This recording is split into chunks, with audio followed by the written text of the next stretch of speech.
Where we're going now is to Lismore in County Waterford to meet an artist that we first featured on Nationwide 14 years ago when she was diagnosed with ME. Her name is Corina Duyn and she is now helping others through the therapy of puppet making.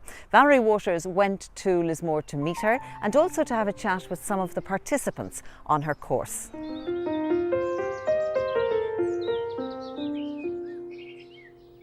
The small birds of Lismore, County Waterford, are regular visitors to the garden owned by artist Corina Duyn. Born in Holland, Corina has been living in Ireland since the 1980s.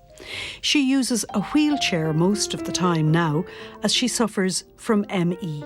The illness totally changed Corina's life. Back in 2004, Nationwide featured Corina during the ME Awareness Week.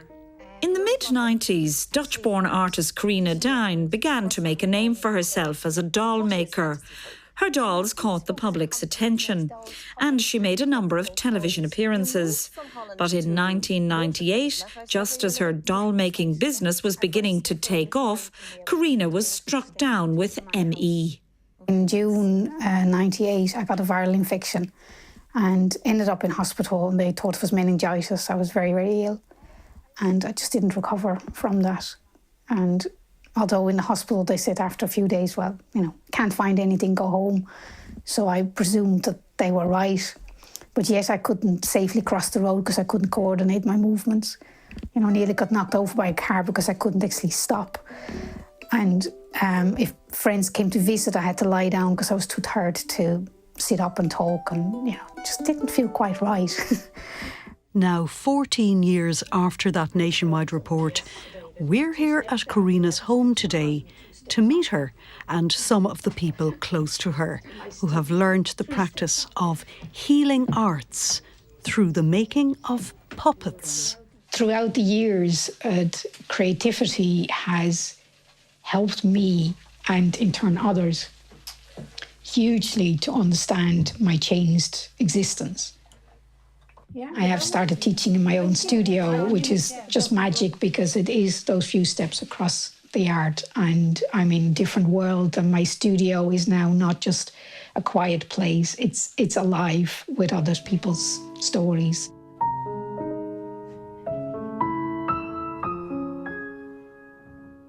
The women in Corina's home studio have not just learnt the skill of making a puppet, but they have benefited on a deeper level, as the process for them has been therapeutic.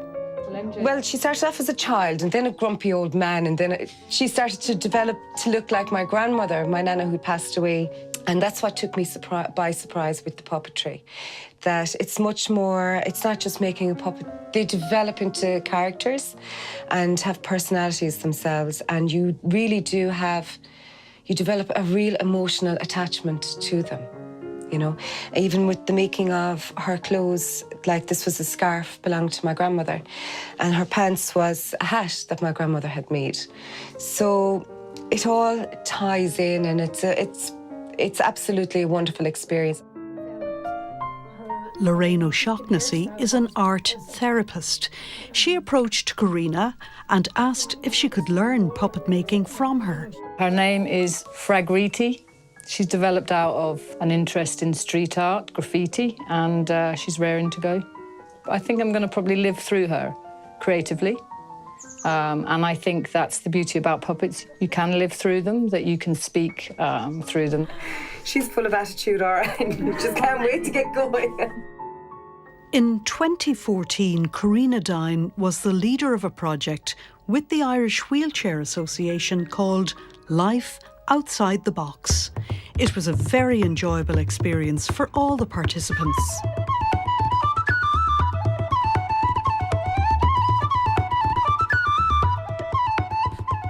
Put your foot up there now, missus.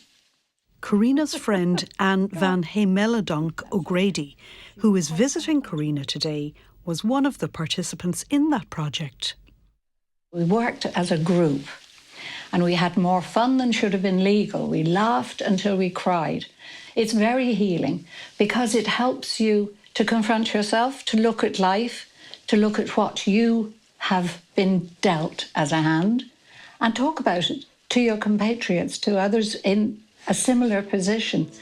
And everybody created their own individual puppet. And funnily enough, each and every one of them had something of their creator in their outward appearance. But they gave us as much as we gave them life. They gave us a lot of self-confidence. They gave us courage to talk about what's wrong and why, and what we should be doing about it. It was one of the most educational experiences of my long life. I got another foot. Anne has multiple sclerosis. She's made a puppet whom she calls Penelope. Anne says that Penelope has an attitude to life just like hers. She, like myself, has decided it's not going to beat her. She is a little bit elderly and infirm, and she's rather stiff when she's walking like myself. I suppose she really is a mirror image of me, except she's got red hair and I've got grey. Corina Duyn has written several books, as well as making animated short films using her puppets. All of this creativity occurs in 20-minute spurts of energy. Then she has to rest. So all of her work takes quite a long time to produce. Despite her illness, her home is a welcoming hub of creative energy which flows in both directions. And do you know what I find magic about your puppets? They're all individuals. You feel happy the minute you come in the front door. There's just a warmth and a hug. You get a hug when you come in. She helped us all. And she said we helped her. An interesting story there of community and support in County Waterford. Is a scá chéile a bhhair na daoine. Agus leis sin támuid tagatha ag deir an chlár, tá súlagam gur bhain sibh tanamh as. Agus go dtí an chéad uair eile i bhfacmh agus go dtééis sibh slán.